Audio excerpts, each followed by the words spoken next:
Kalau kita bisa membuat bibit sendiri, otomatis pembiayaan atau modal untuk membangun usaha budidaya labu siam itu akan menjadi 0 rupiah. Karena apa? Bambu yang kita gunakan untuk para labu siam itu juga bambu bekas. Bambu bekas kan mana mungkin sih kita beli, biasanya kan kita cuma tinggal ambil di pekarangan rumah atau mungkin dari tetangga yang sampah sudah dibuang, kita minta, kita ambil lah, kita jadikan untuk para. Nah, lalu untuk bibit labu siamnya biasanya kan modalnya di situ nih, kita beli 1 kilo atau 2 kilo dari pasar, atau kita membeli bibit dari orang lain. Misalnya yang sudah menjadi bibit nih, dia sudah tumbuh, kita beli mungkin sekitar 5.000, 6.000, 7.000 sampai 10.000 per bibitnya. Nah, tapi kan karena kita sudah bisa membuat bibit sendiri, maka pembiayaan atau modal untuk pembelian bibit itu menjadi hilang. Apalagi kita mau mencari yang dibuang-buang itu, yang sudah tidak layak dikonsumsi. Biasanya kan di pasar itu labu siam yang sudah tidak dijual itu pasti cenderung tua. Kalau masih muda pasti dijual sama penjualnya. Tapi karena sudah tua, akhirnya mereka buang. Nah, di situ kita manfaatkan dari limbah-limbah tersebut. Daripada mereka buang, coba kita datangin, kita minta.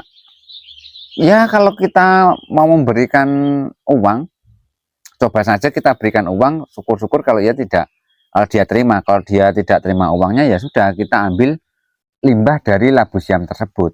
Nah, anggap saja itu gratis ya, karena kita tidak beli. Seperti yang saya gunakan tadi juga itu tidak beli. Perawatannya kan juga tidak menggunakan biaya sama sekali. Jadi mulai pembibitan sampai perawatan, sampai panen, dan sampai para pun kita tidak menggunakan modal sama sekali.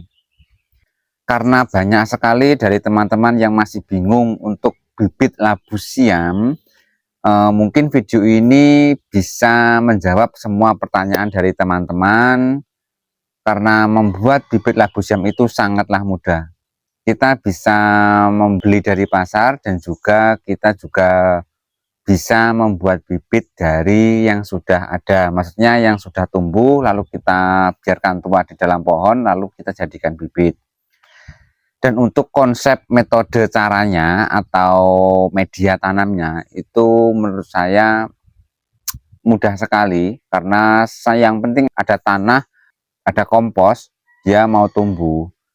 Karena yang saya terapkan tadi juga sama, tidak ada pupuk apapun yang saya gunakan, saya hanya menggunakan kompos yang saya campur dengan tanah.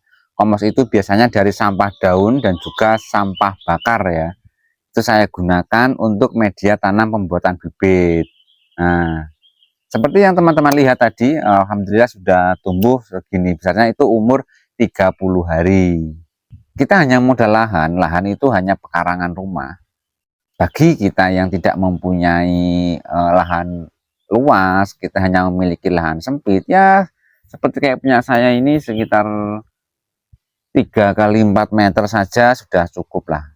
Semoga video ini bermanfaat bagi teman-teman, dan salam sehat dan salam semangat dan salam sukses. Sampai ketemu di video berikutnya.